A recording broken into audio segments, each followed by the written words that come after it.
Good evening, Gas County fans. I think that we're probably on day 22 of moving to Gas County. Who knows? I did kind of lose track. I have been numbering the parts pretty consistently on YouTube, if that helps. Okay, so to recap, we have been talking for the last several days about packs, packs in Gas City. Packs being the sort of unit of modularization for agents, formulas, and sundry related things. And so we are going to try to start enhancing the current setup that we have. And once again, I'll flash this diagram on the screen. This is that thing that we have kept referencing. It's our puzzle rig with its specialized agents that do specific jobs to create puzzle games. We've got a concierge that routes work to people by job. We've got a mayor that talks to the concierge to try to route work. Um, Talking to me, I'm not pictured in this diagram, but you could imagine that I'm above the mayor where this arrow is pointing. And then the mayor might onboard new departments if we find some work that can't be answered by our existing structure. That's the idea. We've talked about how each individual agent, we want it to learn. We want it to have a charter that strictly encapsulates all of its job. And we'd like it to learn by remembering notes inside of the repo. So I'm over on the right side of the diagram. Here's my pointer, sorry. Um, we have a couple of generic agents that have been looking at source code for us and answering questions about it. And we think that's the sort of generic thing that we want to give to all of these agents. And we've been reading through the documentation on packs to try and see how do our ideas fit into this existing stuff. Are there new features that we might want to get out of packs? That's over in this kind of corner of the diagram. And the last thing that we found before we broke last time was that there's an existing project called Gas City Packs that has a bunch of features that we might be able to use, like the agent flywheel. We've got MCP agent mail. Persistent memory is good. Um, we might be able to, I don't know what this is about. I guess this is for ensuring that before we commit, we actually try to find some problems, perhaps. And we took a look at some of the other packs that are over here in the Gas City packs.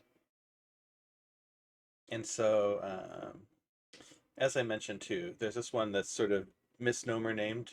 We've got this under the Gas City pack. There is a sort of research, plan, and implement pipeline that is definitely a good way to work. It's sort of like a waterfall-like way to work. But the reason that the agents can kind of do this well is that they can iterate on all of these steps and keep going back and forth. Um, and so it's a set of skills, a set of functions that we might want to add to our agents across the board as a kind of like mix-in type feature. So I think what we're going to do today is we're going to sort of start drawing up a project where we translate all the stuff that we have been doing. So we're going to leave to the side for the moment. If you recall, the last time we talked to our mayor, we were like, hey, can we just add in the gas town stuff? And then maybe that's more consistent than the sort of ad hoc gas town that we're trying to create. And it got really wigged out by that and said, what if the mayor is not the right mayor? It's just going to get rid of all of our routing stuff. It's like all that work that we did is not going to do anything. And that's not the intention, right? The intention is to sort of get the best of both worlds. But um, we can leave that to the side for the moment if we're trying to modularize and regularize the patterns that we're trying to create inside of Gas City. And then it should be more obvious, like, where's the friction? So let's go back and talk to our mayor again.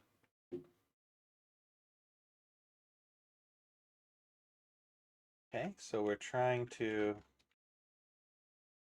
typing into our terminal is not happy right now.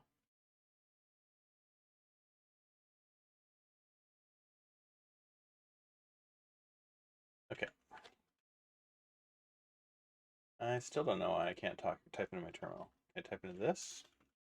Yes. Okay. I'm not sure what's going on with this first terminal. Let's just make a new one. Great.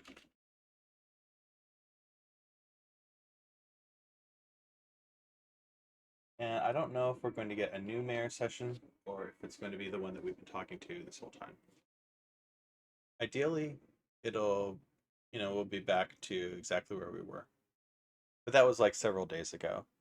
I think that I set the setting so that the mayor session never closes voluntarily, but or times out or anything like that. But let's see what happens. Doesn't seem to be too happy right now.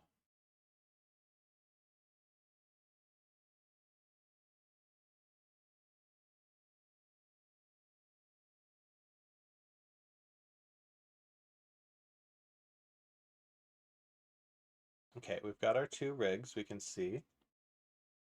We've got a bunch of stuff that's stopped. No running agents.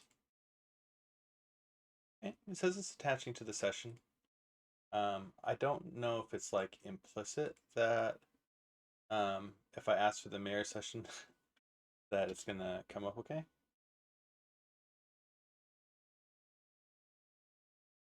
There's still this lookup error. And again, this is like a little bit below the line of abstraction that I want to work with Gassity on. Like, I feel like if you're running a lot of okay, so this seems a little bit better. If you're running a bunch of like command line commands and you're kind of doing it wrong. Okay, cool. It's still here. I guess one thing that we want to do, we haven't like upgraded Cloud Code in like a week probably. Probably fairly far behind. Okay, so we detached from that session. We can get back into that session, but it's still there, alive and well. Let's take a look here for a second. This is like total inside baseball. Again, like, do I want to be working at this level of abstraction? No, I want to be talking to my mayor right now. Do I totally care? I don't know. Do we have another one of these? Just curious.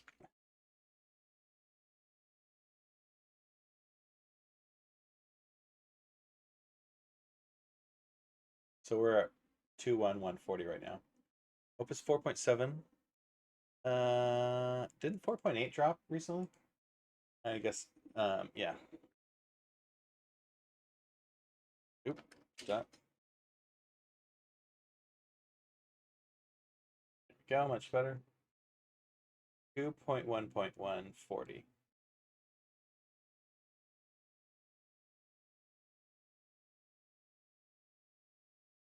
Okay. So yeah, we were like 5 versions behind.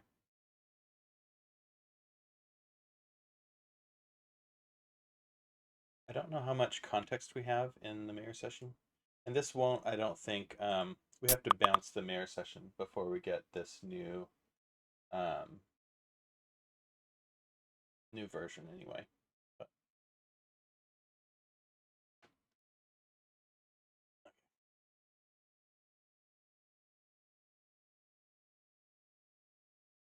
all right, well, while that's kind of cooking, um, let's just get back in there. We can ask it to hand off. That way it will write up what we've been doing. But we can start to discuss a little bit what we've been doing with packs and let's see here.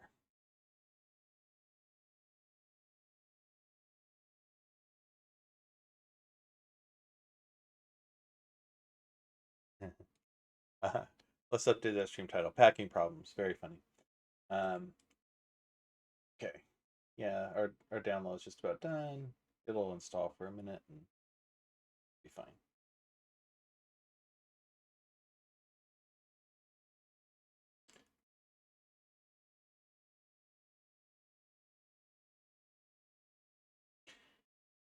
So yeah, I think the main risk that we're gonna get by talking to the mayor about this is that it'll sort of vaguely see the documentation on packs And especially like if it goes and reads the documentation about Pack V2, it's in a pretty confusing state right now. It's in like it was this way and now it's this way, before and after. And some of that stuff is strictly true, and some of it's like sort of true or like aspirationally true. And the true authority is the source code, which is why we made that GC Oracle in the first place. But I think that what we're going to find is that we're asking for some features that aren't strictly enabled by the PAX documentation. Let's tell it first about what we learned about Gas City PAX. And it looks like we'd like to investigate Flywheel CM in particular. So let's point it at that. And I guess we need to get CAS going too.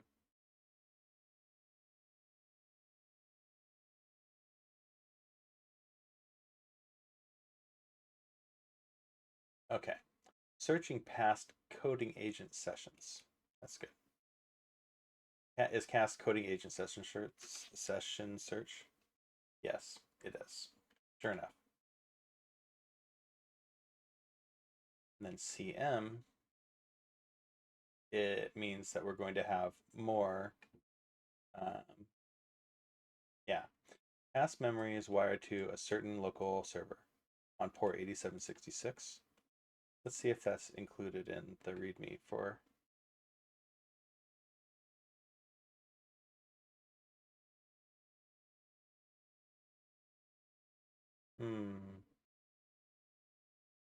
It doesn't necessarily say that. Yeah. I've seen other Dicklesworth Stone projects, like there was a beads viewer, um, but I'm not totally familiar with this project. Index and search your local coding agent history. Aggregate sessions across lots of popular agents. Cool. There's an agent quick start.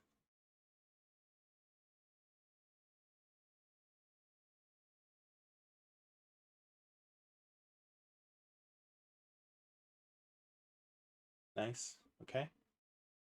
And this, it sort of seems like it's for us, and it sort of seems like it's for the computer to understand. Yeah. But yeah, I think I'm pretty confident that we want to use both of these packages to get this thing going.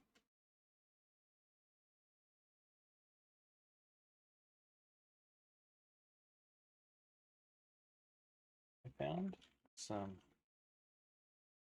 existing packs we could incorporate into our agents. These include as an agent conversation search system,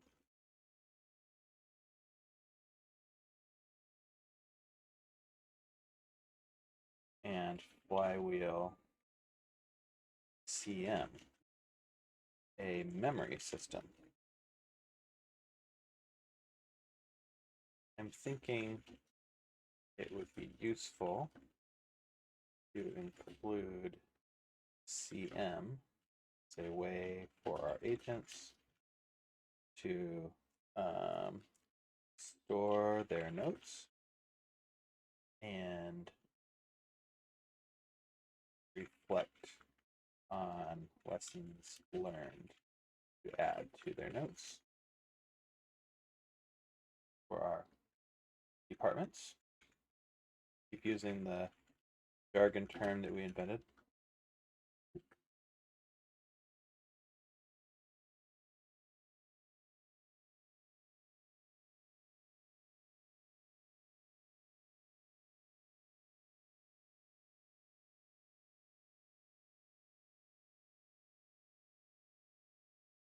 has to get up to speed on prior conversations or judge, get more detail about previous session. Okay.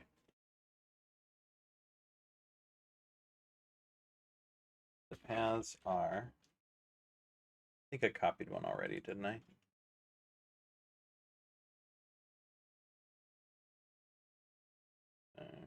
Okay.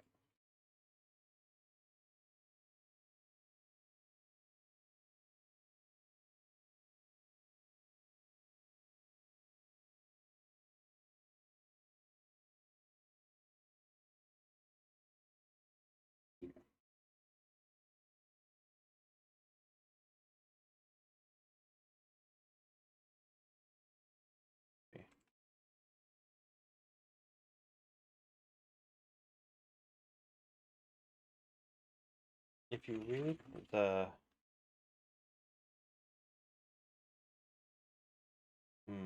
how do I explain this?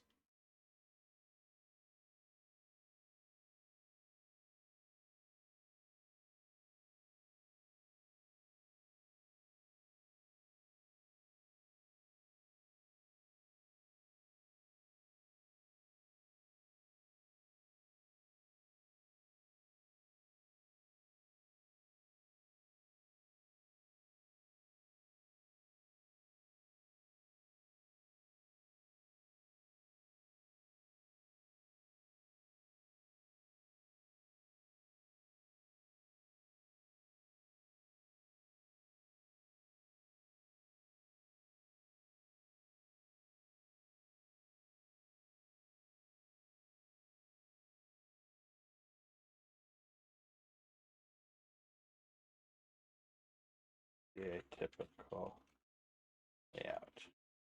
E.g., we could have a tilde gas county X directory to store packs.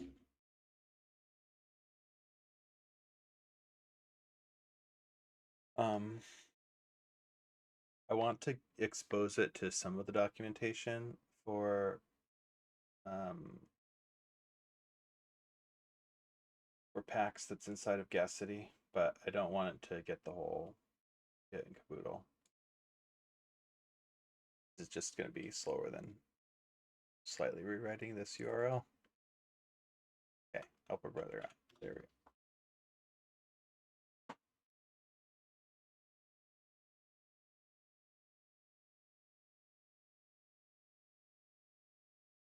There was a high level thing about how to use them inside of packs, right? Guides, sure.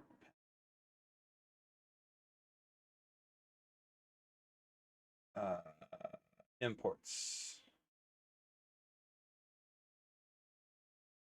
rig level, patches, and template fragments. I don't see the thing about template fragments in here. It's like kind of referenced right there.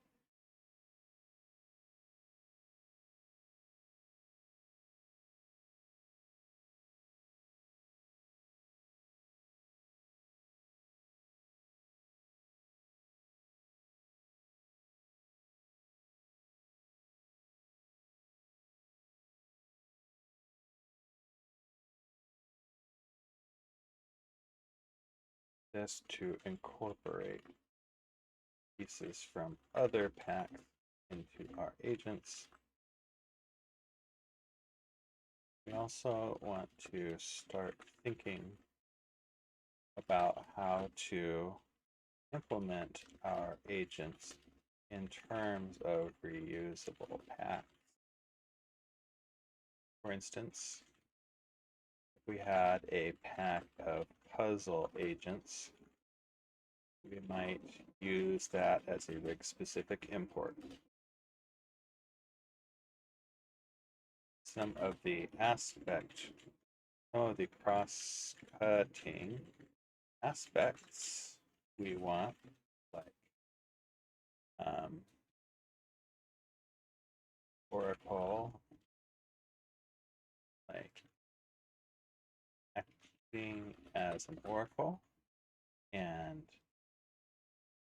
accept, and the workflow to accept the workflow to accept work might be suitably implemented with template fragments. You need more advice about these suggestions. Let's consult the GC Oracle.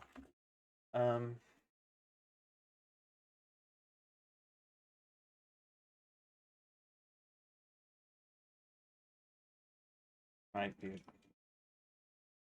Let's have a goal to let's make a project in Beads to refactor our content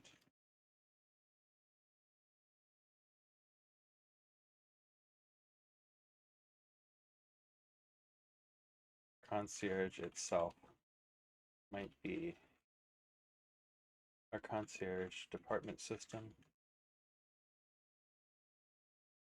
might be its own shareable path. Let's make up. Let's investigate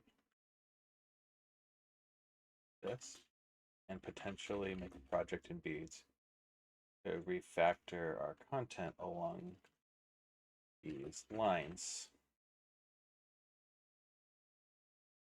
It would be helpful if we did this in a way that would be easy to experiment with and revert if it goes wrong.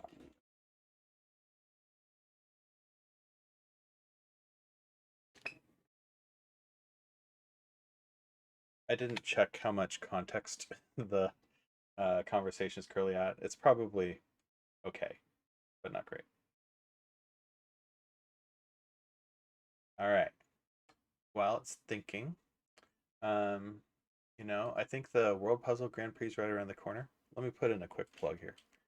I think it starts tomorrow.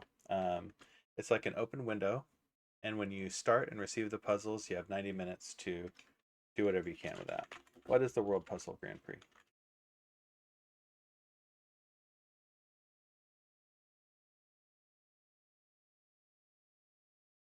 Here we go. So there are two sets of these.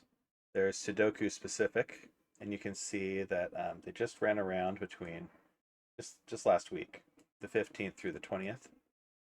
And then we've got Puzzle GP 2026. The fifth round starts tomorrow, and it goes through 6/3, June 3rd.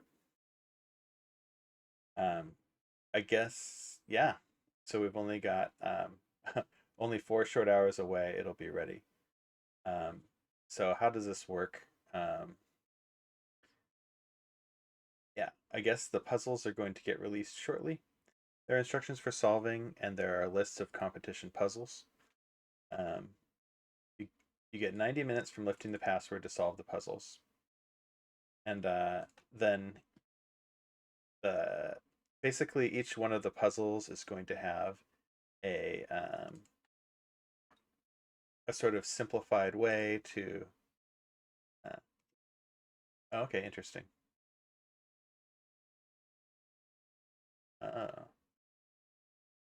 Okay, so I haven't read any of this yet, but it's cool that they have they're telling you exactly which puzzles to practice. And I imagine that you probably should. You should feel really confident and ramped up on these. I don't like solo and cats, no fun. But the basic idea, right, is that for some of these puzzles, they're telling you the rules right now, and they're doing a worked example. Um, you might not want to type all of the content in all of the grid of the puzzle. And so they might have you sample from it. So like this one, for instance, oh, this light bulbs. a certain row, right? And you're just going to enter this row and this row. And if you got those right, they're going to assume that you got the whole puzzle right. This is new one to me. We've got LITS and now O is legal here. Yeah. So, oh yeah, slash. I understand. You either have to do diagonal. Ah, place the diagonal into some empty cells, not all of them.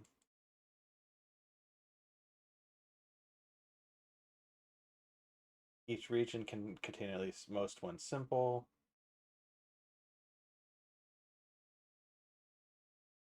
And they contain exactly one symbol. That's interesting. Okay.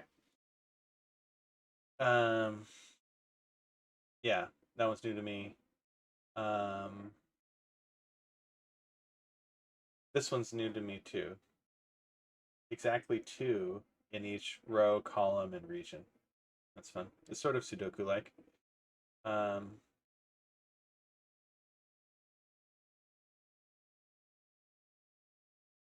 how many cells must be shaded?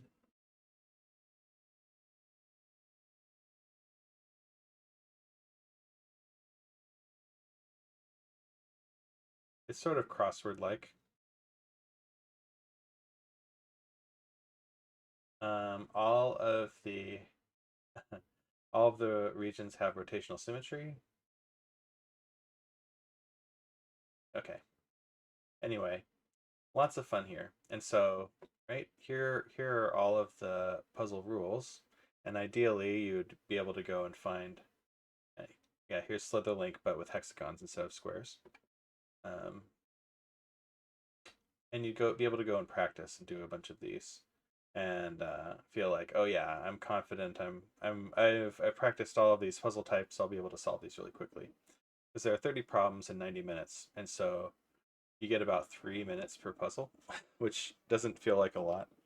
Um, that said, light bulbs goes really fast, and maybe some of the other ones too. Um, yeah,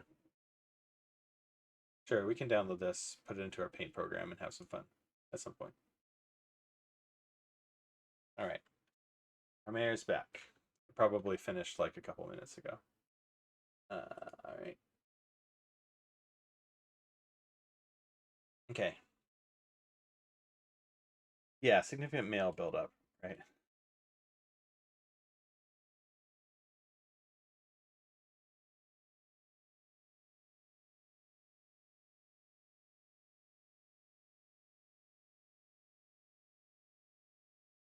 Name collisions are solved by name spacing. Selective import is not supported natively. You can do patches. True.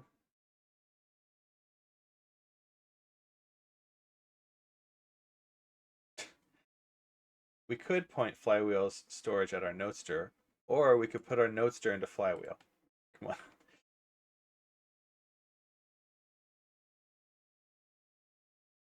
Okay.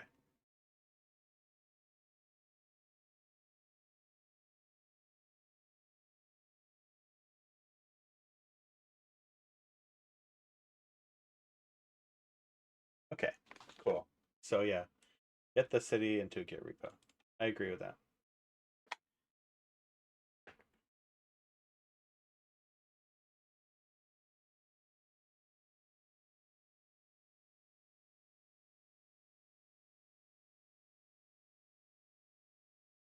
We could also take the rig and put it outside of the city directory, and maybe that's something that we should do.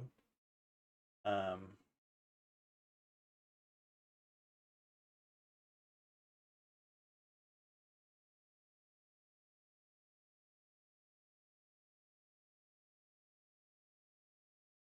okay.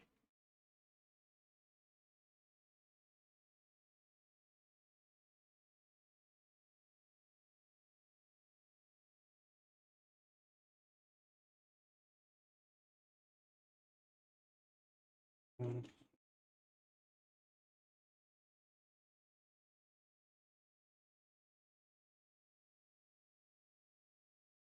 think it's okay if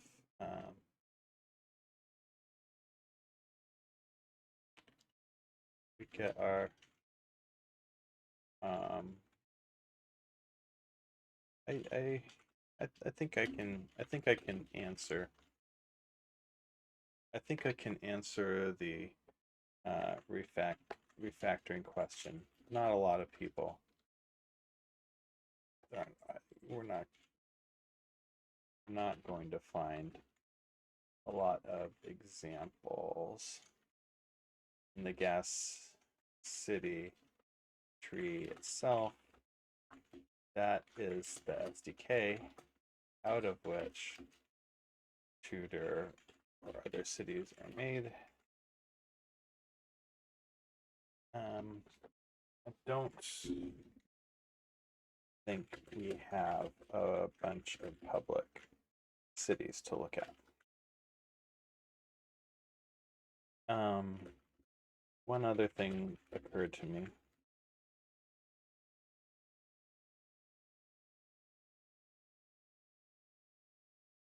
We currently stuck the incremental rig under the city directory structure, but I don't think that is strictly necessary. The way Gas City treats rigs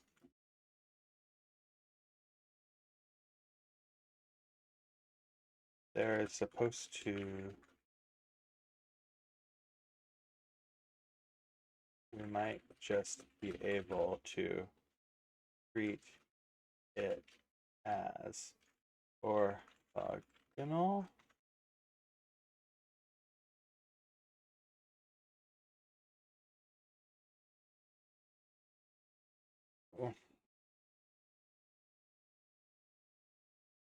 Its concerns as mostly orthogonal. What would I'm trying to get across the idea that we haven't been getting a lot of juice out of the fact that incremental is inside of Tudor. Incremental can just be a thing that Tudor works on.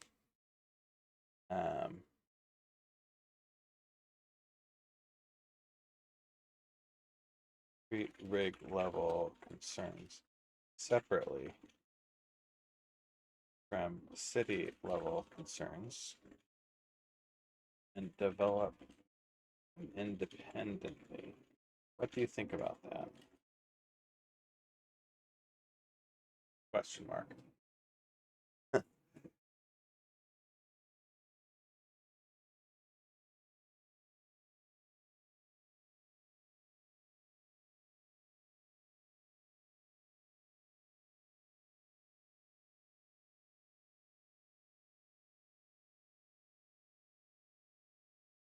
Okay.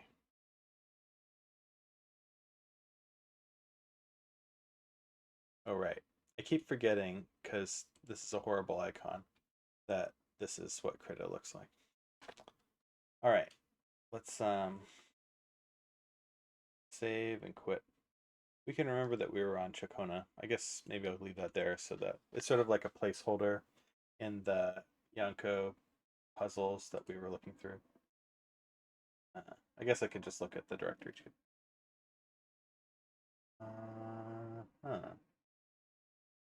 PDF supported, right? Maybe it's not supported.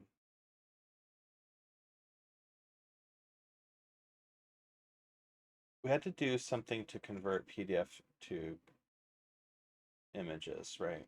I totally am not remembering exactly what we did.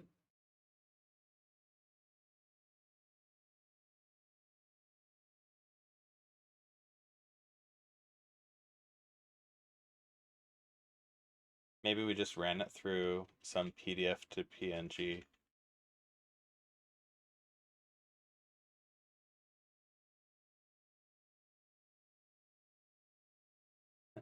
We might have just, yeah, used some online tool.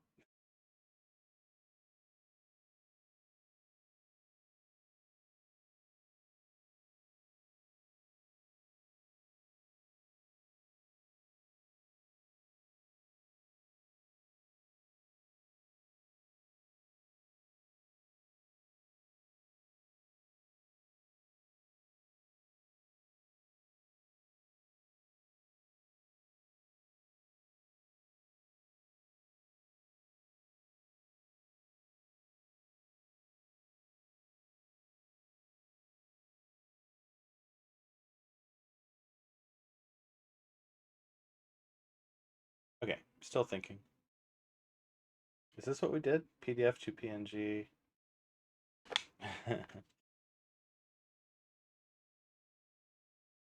PDF to ppm dash PNG input file.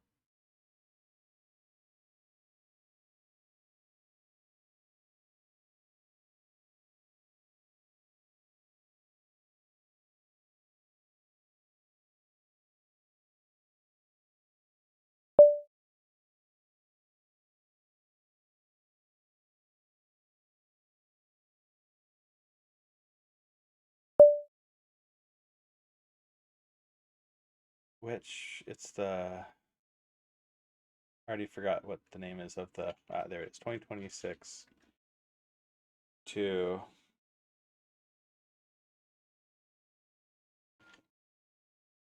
2026 round 5 instructions.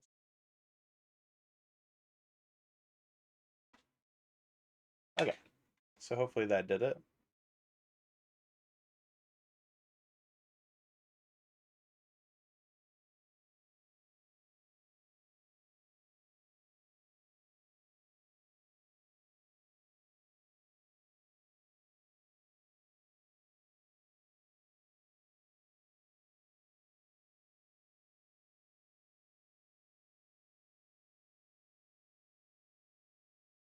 Cool.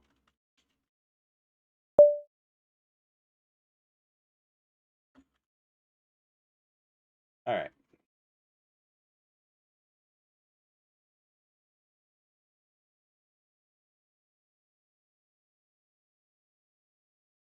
Here's the first page of puzzles. We can zoom in a bit here.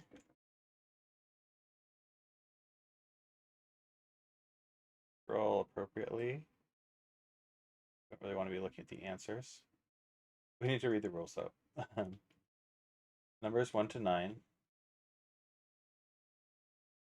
Okay. It's got the answer on there too. Okay. Yeah, so we only get the numbers 1 to 9, and obviously all the equations have to be done in order and be true. So the only way to get greater than 23 on the top is 987 in some order. We don't know it yet. 6, 5, 4, 3, 2, 1. 5, 2, 1 or 4, 2, 3 on the bottom makes sense. And again, the multiplication is in like some order. 3, 2, 5 also works. But I think that might be it. We might be able to prove that you've got to have an odd number in this area because you're going to have at least one even number in here. Yeah, I think that's definitely true because we had 5 times, well, I guess 5, 1, 6 also works. Those are the only two options, though. This plus this times this equals 75. There aren't that many ways to do that. Are we supposed to follow order of operations? No, just evaluate from left to right and top to bottom. So we need something like 15 times 5, or we can't get to 25 times 3. The highest that we could get is, that might even be necessary, 9, 6, 5. Because we have to have the highest number here and the highest remaining number of these 6 to get to 15 times 5. There's no mathematical proof here, but, and I mean the answer is still peeking up at us, but I would definitely start with this. That would mean this is 1 or 2.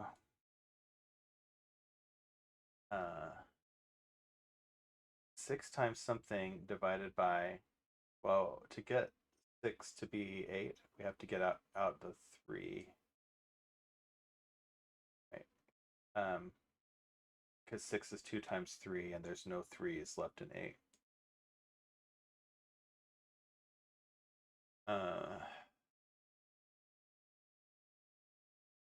We could get 7 minus 4 would be 3 times something equals 8. That doesn't work because that would mean that there was a factor of 3 and 8.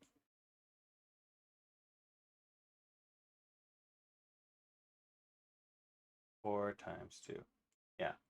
So we made certain like quick and dirty assumption right here, but there aren't that many ways to multiply to get to 75 from numbers this low. So, yeah, it turns out that is the right answer. Hopefully, yeah. Okay. Light bulbs we're very familiar with.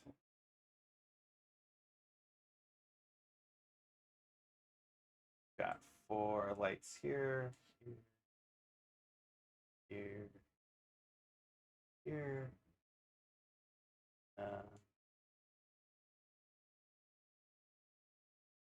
That means there has to be one here. None, none.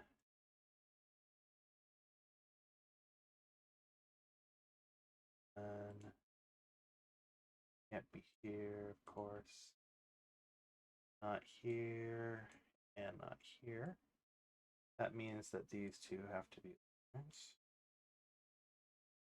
That's fire 2. Go. Horrible drawing.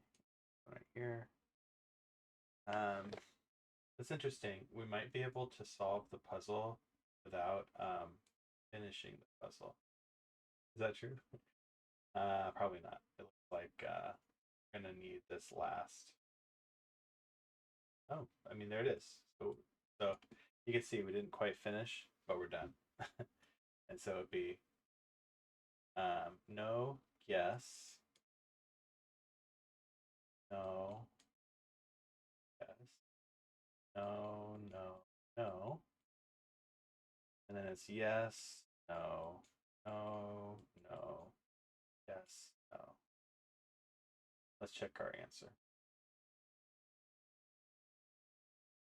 Oh, they want you to count the numbers here as not being filled in.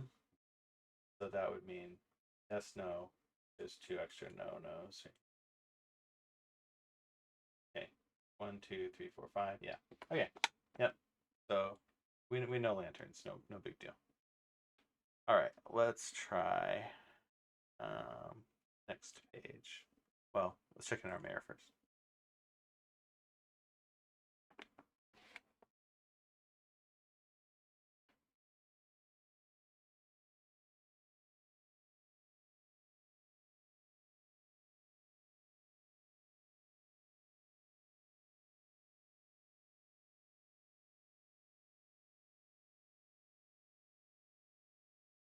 Domain specific. I think that's a good way to think of it. Domain specific agents formula and domain content. That's another great way to put it. Um,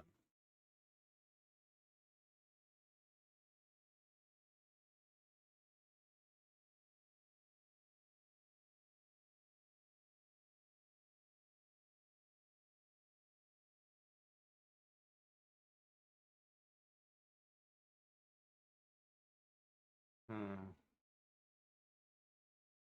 Can you put agents in rigs? Is that a thing?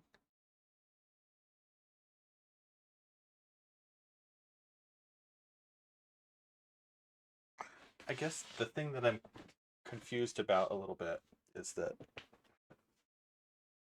rigs are projects, at least in my mind, but agents are packs. uh,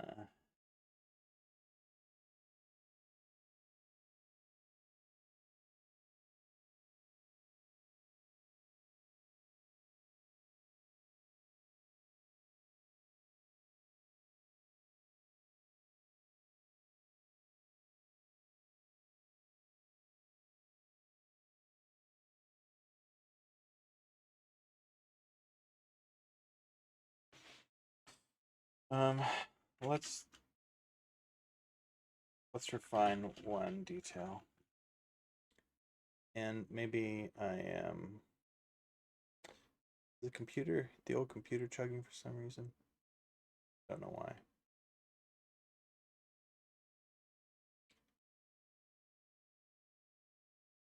Let's refine one detail. My impression is that rigs are projects and they could be worked on by any set of agents. So I think, um, so perhaps the rig scoped agents, I'm going to say domain specific agents again, because I think that's the right nomenclature for a variety of reasons. There's a concept of domain driven design and also of domain specific languages. Uh, and the idea of it is very, again, harmonious with our idea that a certain domain or department should evolve its own language. Uh, Not just its own, we would talk about that in terms of jargon and English language. And in the past, people would talk about this in terms of programming language, right? Like if your domain is specific enough, why not program it in a sort of natural domain specific language, DSL, right? A separate, a sep,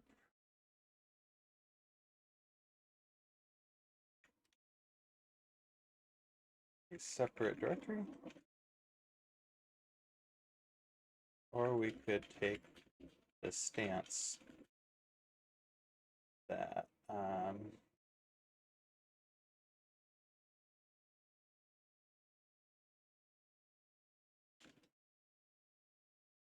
that each rig should have its own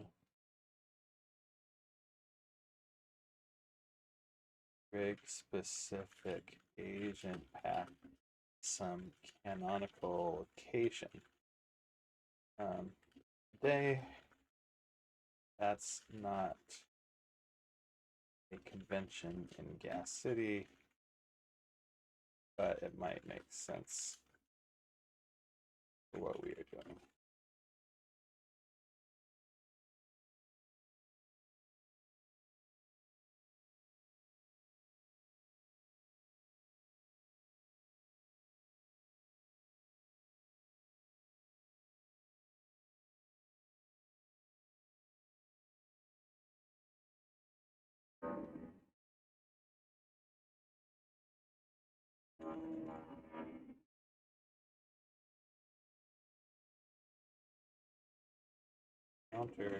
Counter to that, these agents seem highly coupled to the rig. Since what we are doing, let's consider the pros and cons.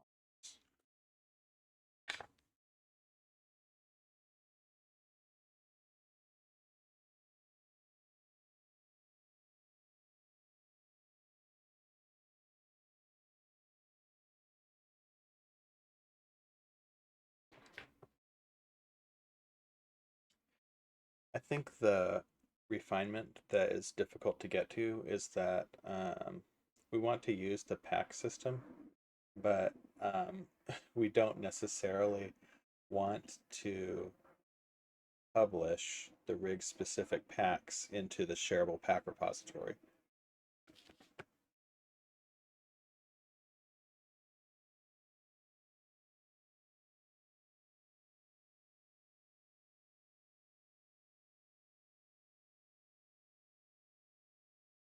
Krita. Back to Krita. Okay, page 1. Or is it page 2? Page 2 done.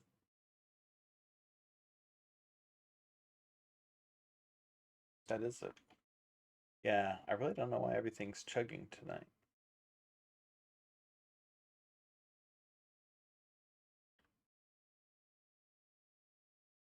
We are getting like 8 megabyte PNGs though. So.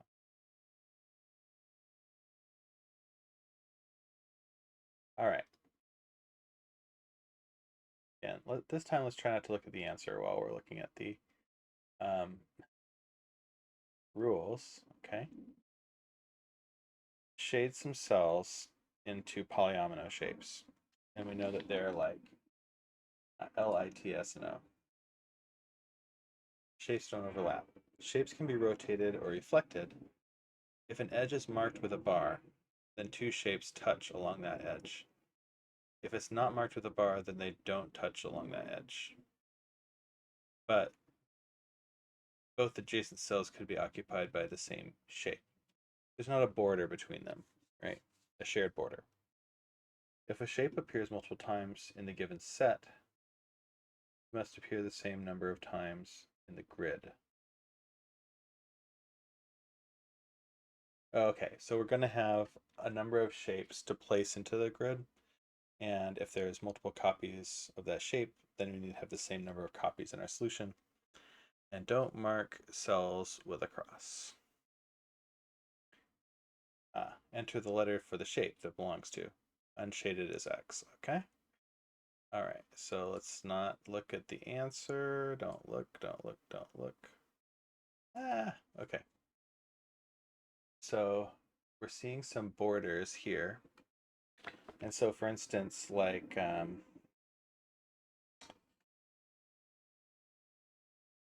we know that we're going to have these 5 shapes in the final solution, but they don't completely cover the grid. This is only 20 cells, and there's 36 cells here.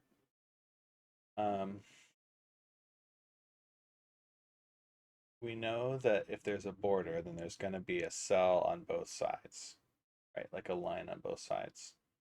And since this isn't shaded, that means that we've got a little, yeah, we'll definitely have a border here as well. And I mean, because we've definitely got to shade this, right? If we didn't shade that, then we couldn't make a border. And similarly for all of these. Now there's no law saying that we can't add more borders, but we're definitely going to have at minimum these. There's only 2 shapes that can continue up this way, and they have to continue right because they're all 4 ominoes, tetraominoes. And we're not sure if we're going this way or this way, but we can be sure that this is not going to be shaded because no matter which way we go, that would create a 5 omino, right? There's a couple of shapes that can fit down here as well. So this one is sort of Li, this one is an S or O. You could lay the L on its side too. So it's ambiguous which other squares we can fill in because it could be these two, it could be these two, and see those don't overlap at all, or it could be this square. Uh,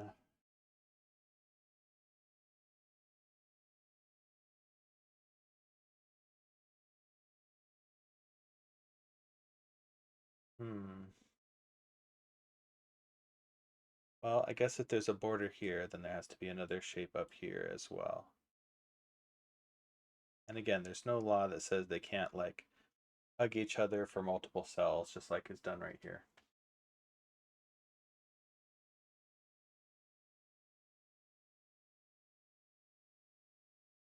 We're also saying that we know the location of at least 4 of the shapes.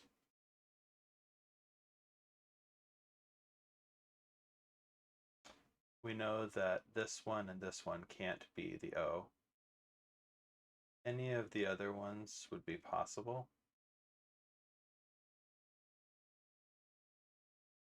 But yeah, these are both SILT shapes.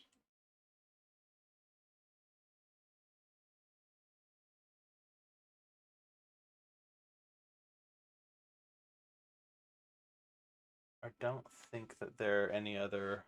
We don't currently have any other restrictions on the fourth shape. So it has to be like, I think the only way that we can proceed is like take an assumption like this fourth square is shaded right here, and then work our way, work off of that assumption, see where that assumption takes us. So like the I can't be right here. These would have to be the S, the L, or the T. This was the S, then the T kind of has to look like this. I don't know if this assumption that we have right here is a good one. That this X is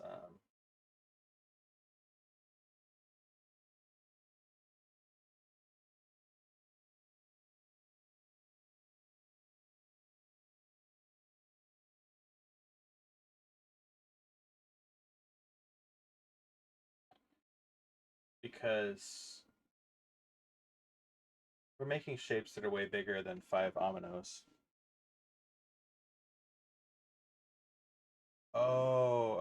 I think I'm messing up a major rule here, which is um, if there is no bar, then two shapes don't touch along that edge.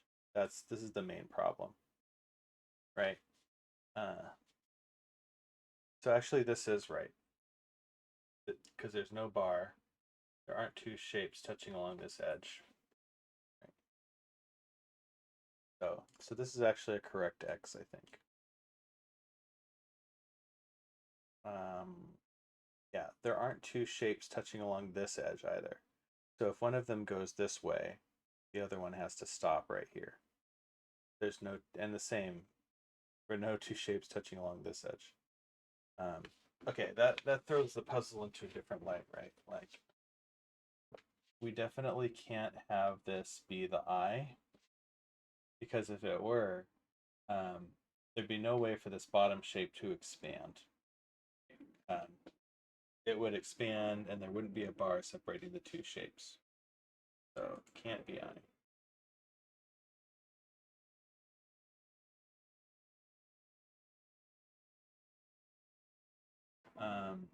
Really similar argument right here. There's just no way to get around the fact that if you want to stuff an I, this, well, the top one, I guess it's barely possible if you throw the I in this corner, then the shape kind of escapes down this way. That's okay. Sorry, that looked so much like an inference. One thing we know is that it can't be like the I goes like here, here, here, here. That would be impossible. Anything that puts two blocks right here would be impossible. So it's sort of like if you're shaded here, then you're not shaded here. If you're shaded here, then you're not shaded here.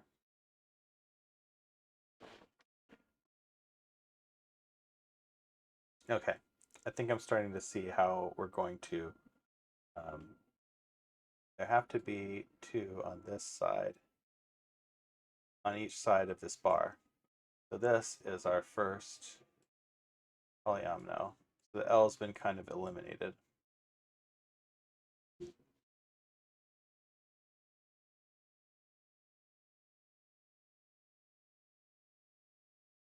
The reason I'm able to draw X's here is that there should be bars there if there's another shape next to it.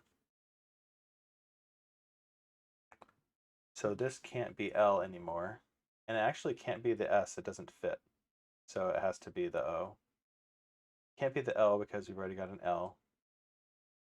It can't be the S because we needed it to go like so. So it's definitely the O.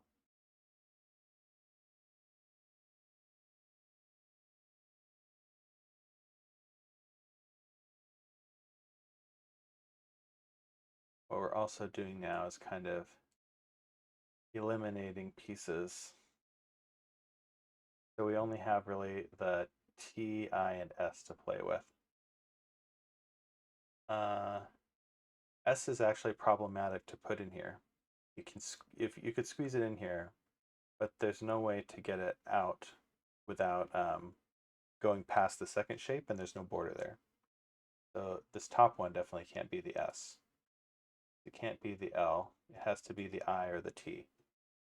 The T has the same problem as the S, actually. It has to go by it. So it has to be the I.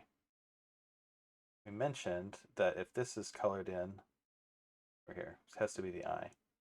We mentioned that if I start with the I over here, then we're going to get two cells here, and this can't escape. So it can't start here, and for the same reason, it can't start here. So this is the I, and it has to go like so. And there are no other borders with other shapes.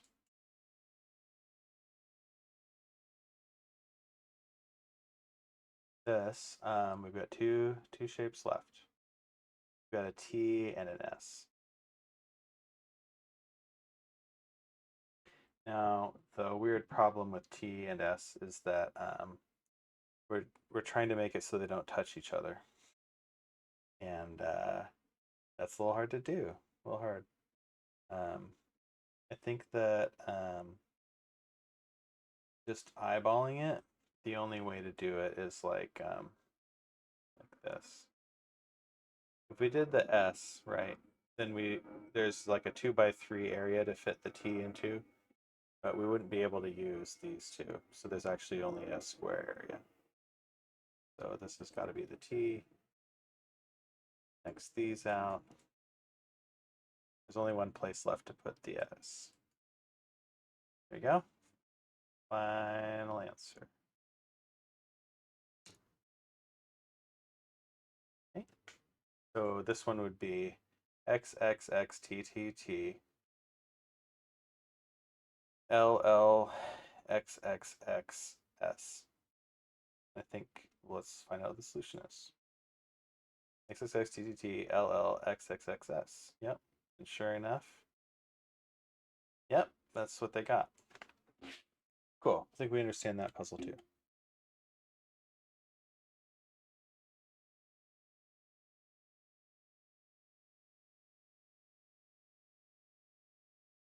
Okay. I feel like it's been talking about honesty more lately. Our agents are coupled to the rig.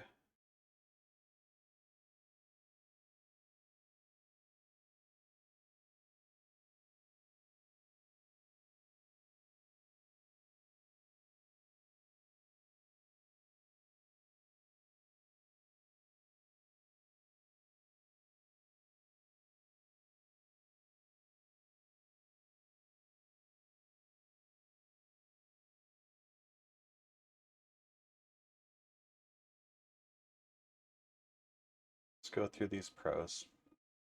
Harder language can reference puzzle-specific concepts. Yeah. The Git repo holds all the content. The rig can be extracted, forked, etc. Locality. Yeah.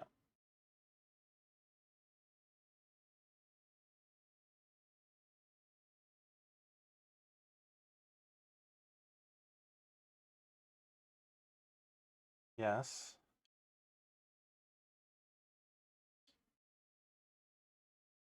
Yeah, we might not have a reason to share our per rig pack. And I think that's true too. Like, I haven't been relishing the thought of trying to give away my secret sauce. We don't have any cross rig agent sharing.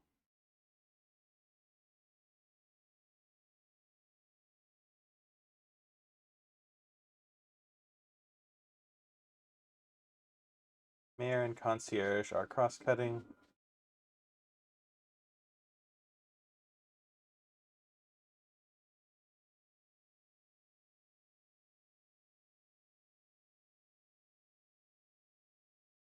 Yeah. Okay, great. Great. I appreciate I appreciate this explanation. I agree that needing to waste out,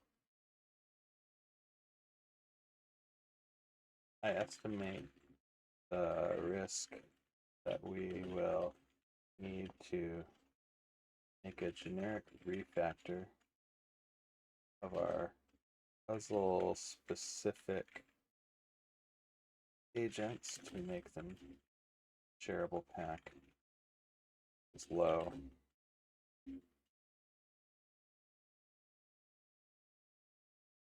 Is low. For the reason that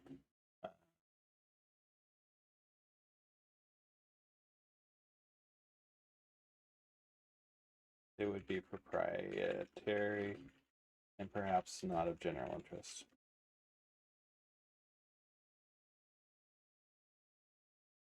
I think this is true of a lot of domain specific code. I think this is I think this is true of a lot of domain specific code that I have worked on. Let's let's file it.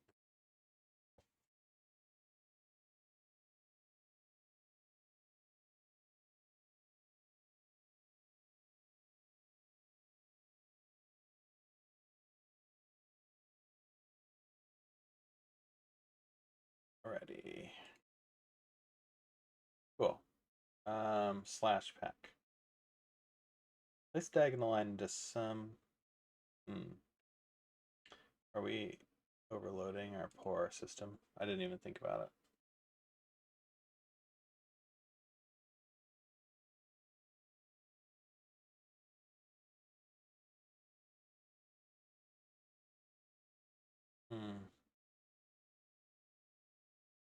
Dolt's disk reads weren't super high. That's good.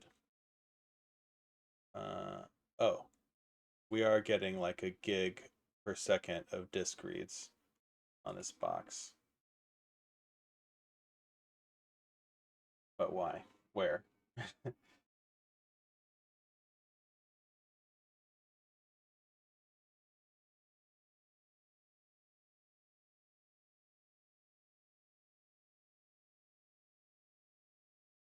I guess we need to probably bounce the city.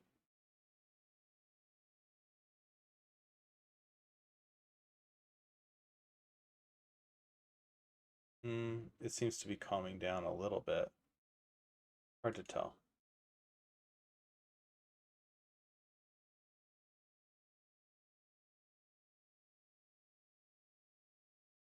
Okay. Place a diagonal line into some empty cells so that the grid is divided by the diagonal lines in different regions. No cell can contain more than one diagonal line. Every diagonal line must connect opposite corners of its cell. We can only draw borders. That's what each diagonal line separates two different regions means. Okay. Sort of like Palisade. It's like we're doing a version of Palisade, but we only get diagonal lines.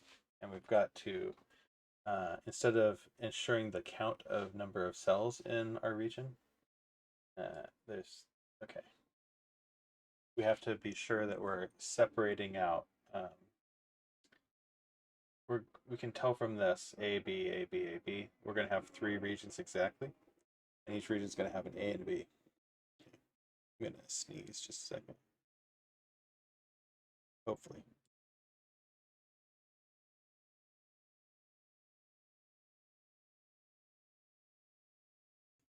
Okay, hopefully we're back and you didn't hear that. Okay.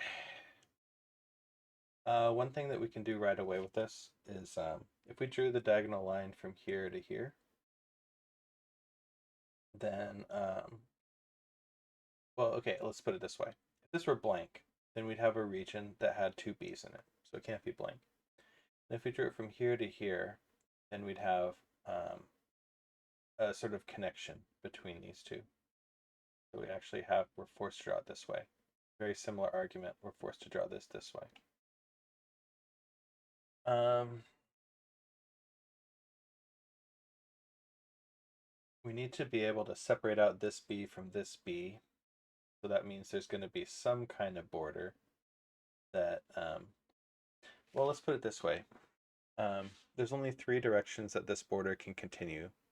If it goes here, it'll cut off B from the mainland. And if it goes here, it'll cut off B from the mainland. It needs to get to this A. So we have to continue the border this way. Let's make a similar argument again. This way, this way. So the problem with going this way is that then we have to continue the border out to the edge and we'll cut off B from the mainland. So we definitely can't go this way. This is going to be blank. Blank, blank, blank, blank. We can't put anything in this square. It would.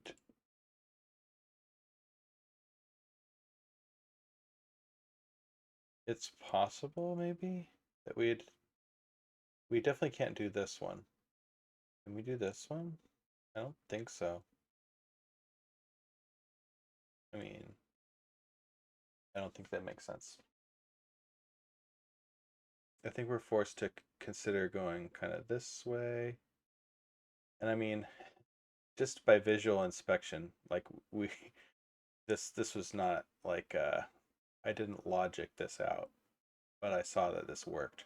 And that's sort of a weird thing about some of these puzzles where you're like, well, if you tell me there's only one solution and I see a solution, then I'm done, right? Uh,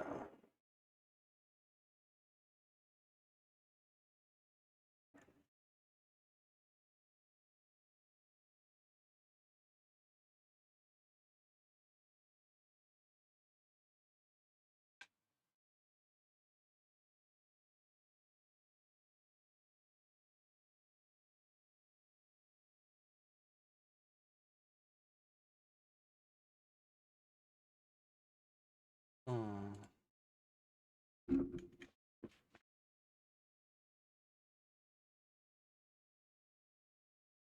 Since we have tutor, since we have Inkla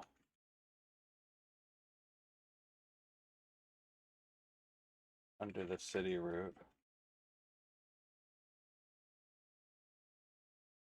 getting it tutor. We'll contain it. We'll contain it in history, right? What do you think about moving it first? No, moving it first.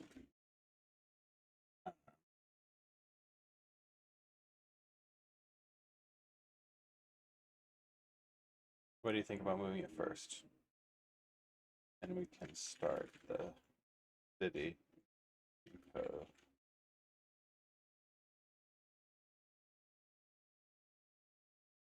We could smoke just that the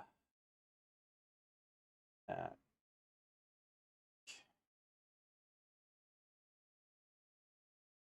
that we can reference the rig by its new path.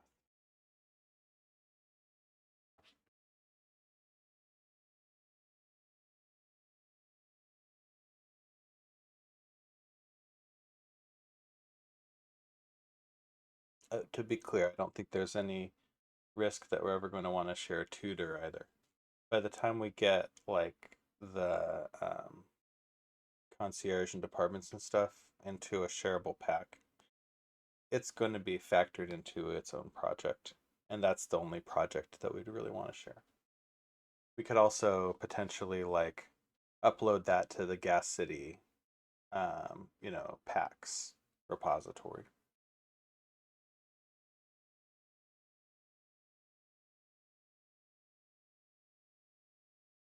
All right. Did we make it to the end of this two puzzle sequence? Is there one? Oh yeah, shapes. Okay, cool. So that was page 3. And again, you know, if you're excited at all about puzzles, you'd like to take part in this competition. I think it's an open competition. Just come and make a login at this puzzle site, and no doubt you can have a good time. All right. Just think. I don't know why it's thinking so hard about this, but I didn't feel like what I said was all that significant. All right. Page 4. All right, Star Battle. I don't know if I've seen this one before. Oh, right. We said it's you need to have exactly 2 rivals in every column region. Okay.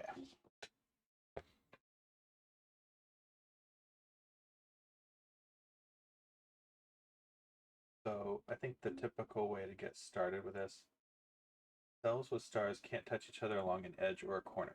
So they're alone in their 8 neighborhood too. That's a pretty significant deal. So for instance, we know that this cannot be where the star goes because it needs to have a rival, and every other cell is in the 8 neighborhood of this cell right here. Similar problem with this one. So we actually, and these ones would be in each other's 8 neighborhood. So there's got to be a star right here. Don't know how to. Then nothing in its 8 neighborhood.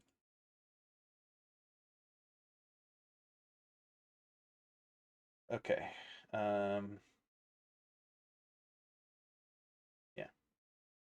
Some of this is sort of like tents. There's a game called Tents. You can't have tents next to each other. But it has trees and other stuff, so it's not quite the same. Yeah. Tents is fun though. Any other really compact places? Like if there was a star here, there'd have to be another one right here. And they would be rivals. And that would cause this one and this one to be rivals. And that would, okay, so that this is an inference that we can make. We didn't have to go very far for this. So this one right here, if this were a star, then none of these could be a star, and this one would have to be a star. That would be 2 rivals in one row. And that would mean that we'd have to get 2 stars into this region here and here. And that would take out this row. Then we'd have to have 2 stars in this region here and here. That would put 2 stars diagonal of each other. So this one is not a star. I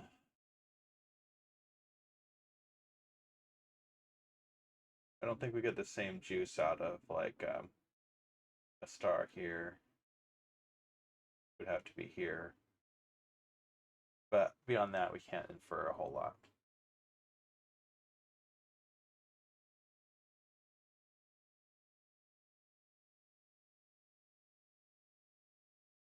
Hmm.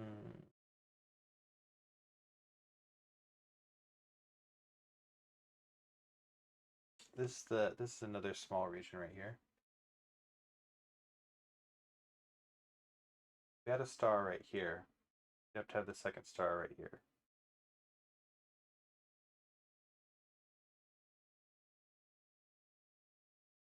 It would take out a big swath of all of this and this.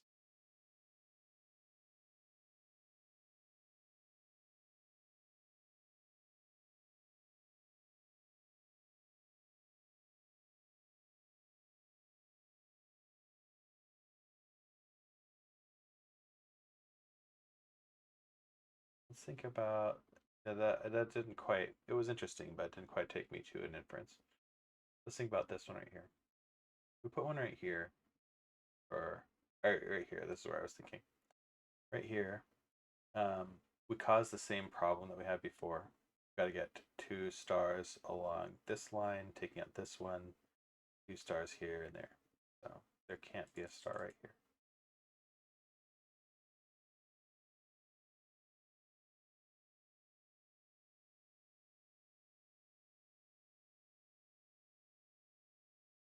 I mean, we can do inferences of the kind that are sort of like if there's a star here, So we can't get 2 in the top, right? That means there's got to be at least 1 down here in the bottom.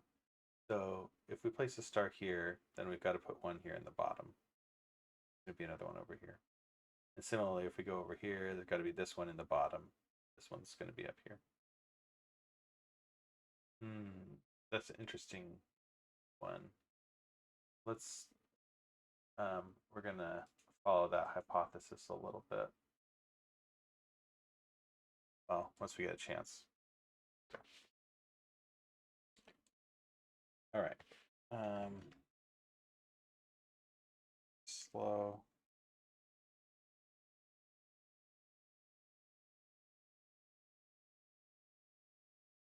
Okay.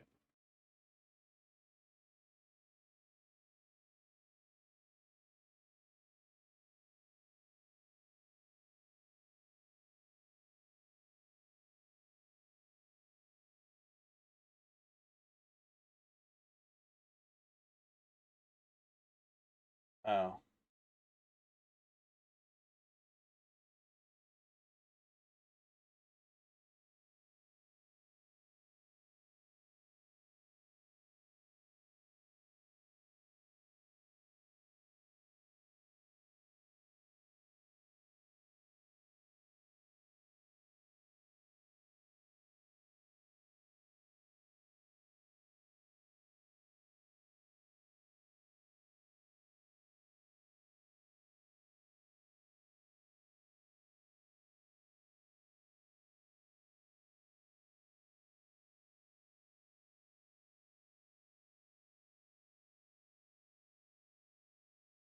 Mm.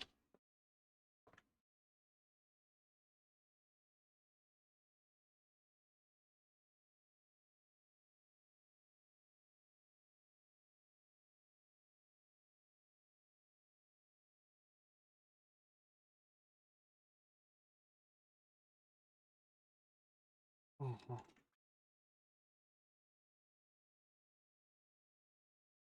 WS projects generally have been Git repository their own. I think Gas County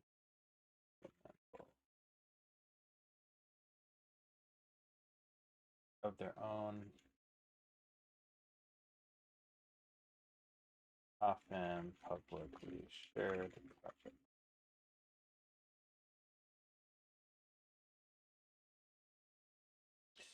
I think there were some changes to rig in a recent Gas City update.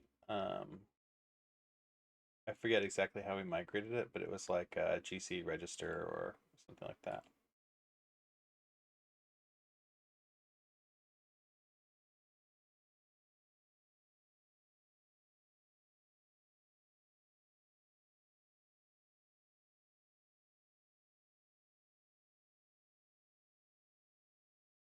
Hmm.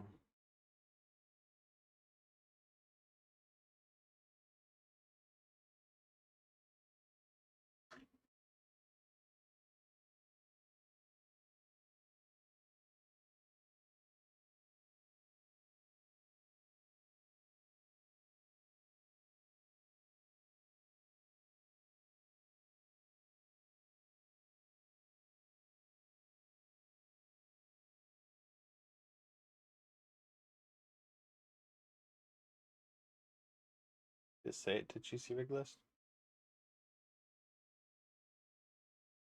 Um,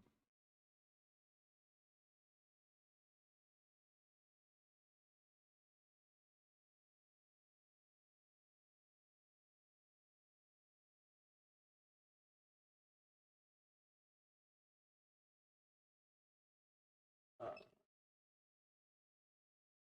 let's try and find it real fast.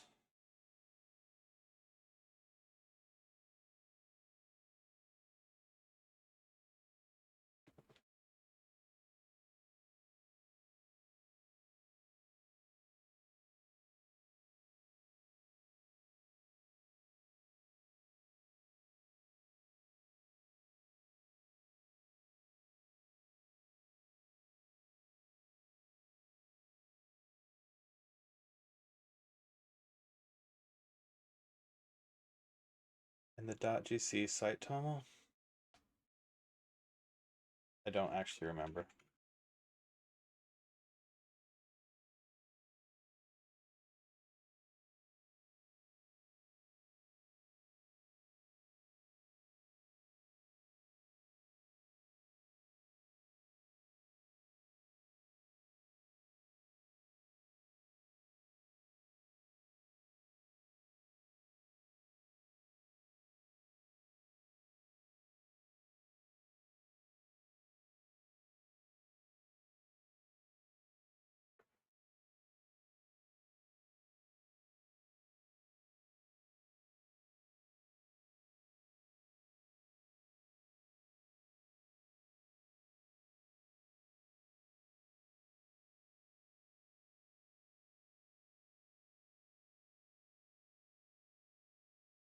Hmm.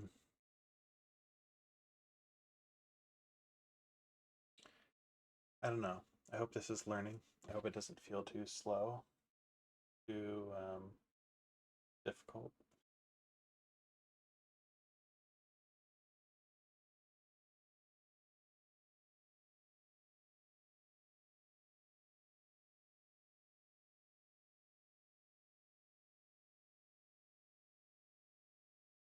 Okay. Try to keep going on this one. Um,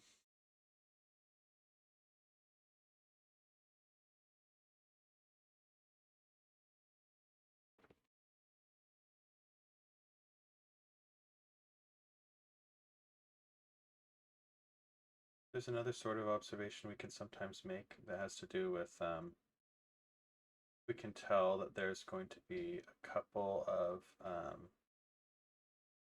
regions that mostly or completely cover a couple of columns. So for instance, we've got this left region and this left region. Right, we're going to have to get, we almost have to put 4 stars into the first 2 columns. For instance, if this is not a star, then that's definitely true. And we would have 4 stars in these 2 regions in these first 2 columns, and none of these in this big honking region in this second column would be able to be used. We're also getting close to the point where if you look at columns 3 and 4 after that, almost all of the squares are taken up by this big honking region. It's not quite there, but you're sort of looking for ways that the regions overlap each other and have to kind of get in each other's space. So for instance, we've got 4 columns here. We're going to have to get 4 stars. That means we need to spread them across at least 4 regions. We've only got 5 regions to play with.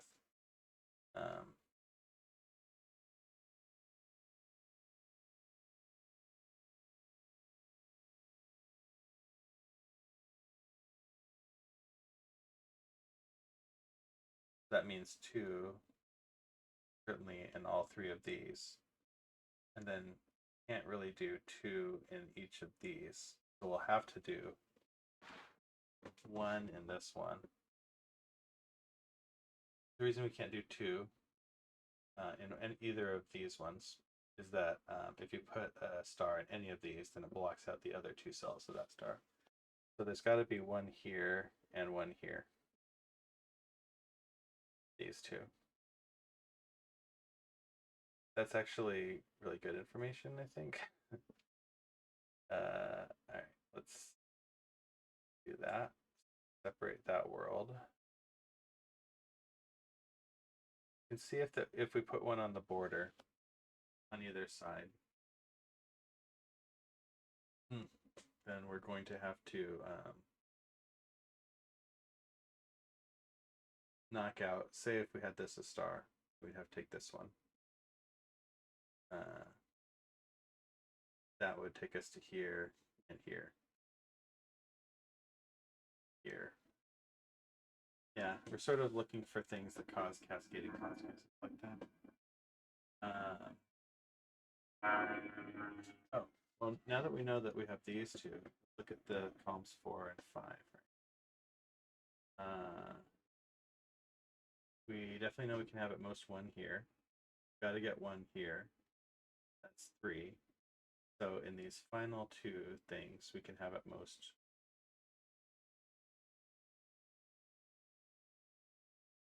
If it weren't for this little square sticking out here, then we would be confident that we'd have to put it in this one and that none of these could be used.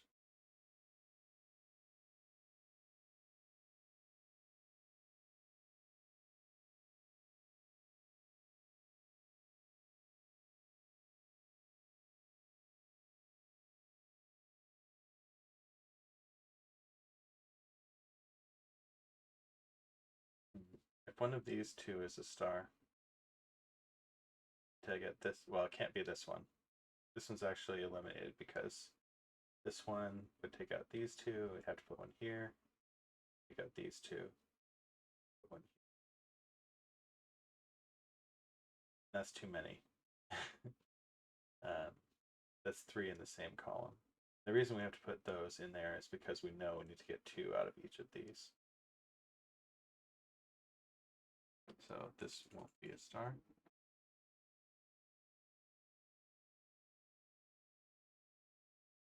It's barely possible for this one to be a star. Put a star here and here, down here.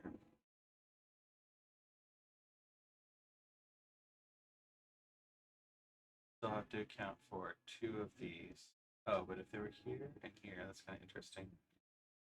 Yeah, that doesn't work. That doesn't work because if there are stars here and here, or here and here, then we'd have to fit 2 stars into this region, into these 2 cells, and that doesn't work.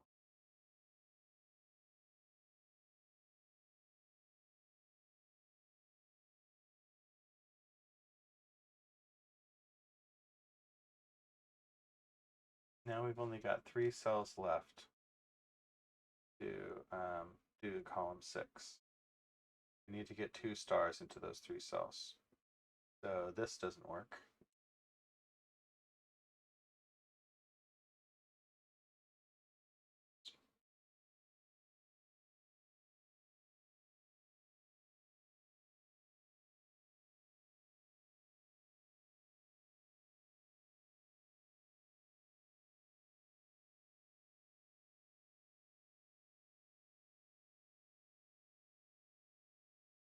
Okay.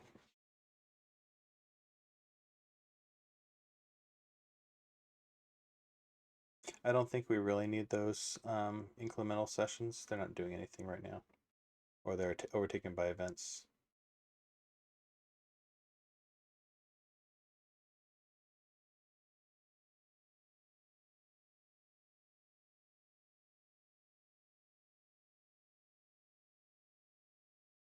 Yeah, let's go.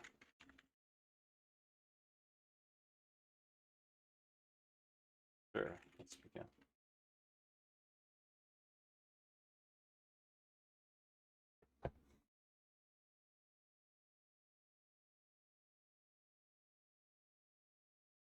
I'm not seeing heavy writes or much on the VM. Maybe CPU heavy, but there some problem with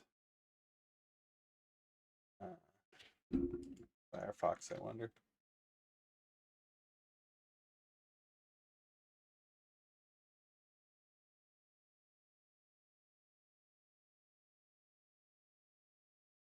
Doesn't seem like it's using that much memory. That's using a fair amount of CPU. Let's close this up since we're not using it much right now. Maybe we'll reclaim some sources that we could use. I hit. I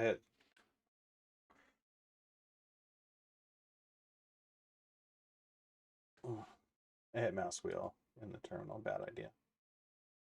Okay. This is a tough puzzle, I think. I mean, it's very tempting to just try things, but I think we're going to learn more by trying to reason it out. We were talking about this one. Can't be this one because it would block 2 of the remaining cells in column 6, and we need at least 2 of them to survive.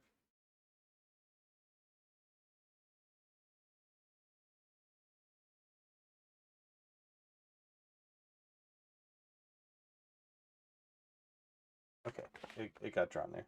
All right. So knowing that there's a star here is kind of interesting all by itself.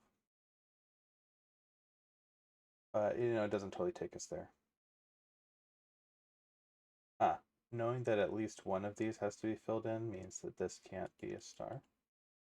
Because at least one of them is going to have overlapping 8 neighborhoods, and they block each other.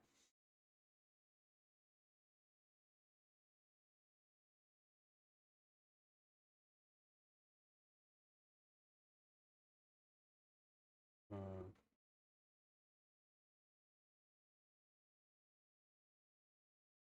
If this one is a star, it blocks a lot of this last region here. And actually, there's no way to finish the region. Right, because we'd only have a 2x2 area to put 2 stars in. And that's in the 8 neighborhood of each other. So this must be a star. Fought hard for this inference. All right.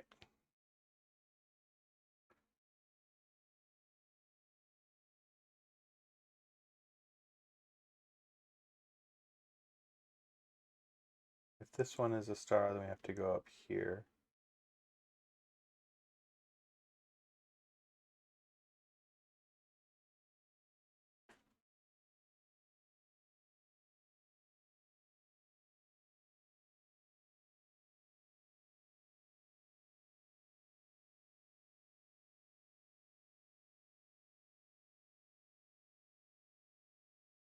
I can't tell if it's running if I don't have focus in the terminal. I'm expecting it to be running when I'm not looking. Uh,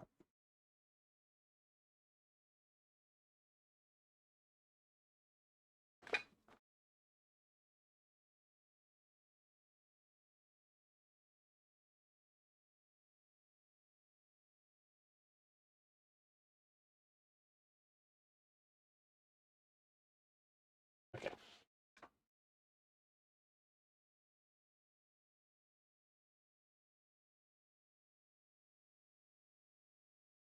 If this were a star, we'd have to put the second one here.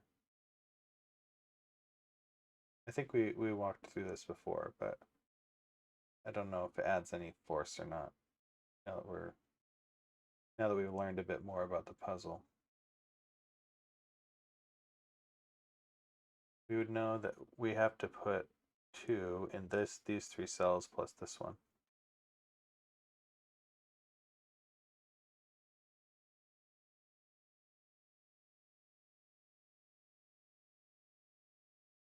Oh, well, let's look at this one a little bit more. We could, if we put a star here, we'd take out 5 of the 6 cells. There's no way that could be.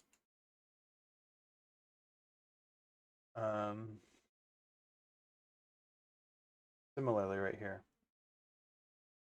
we take out 4 of the 6 cells, and we can't get 2 stars into the last bit. Even this one doesn't work because we'd leave a 2x2 area to put the last star into.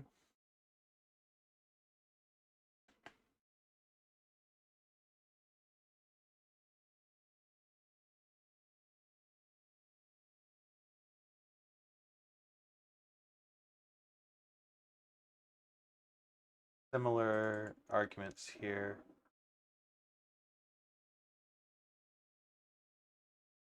Then down here.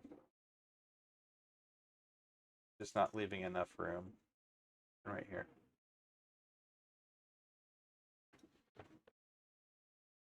And here.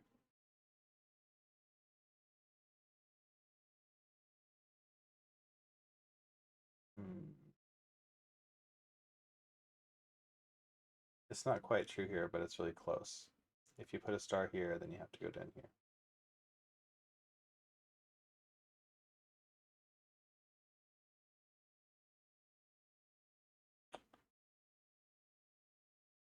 Let's consider right here. It blocks out these three, and you've got to put two along this way.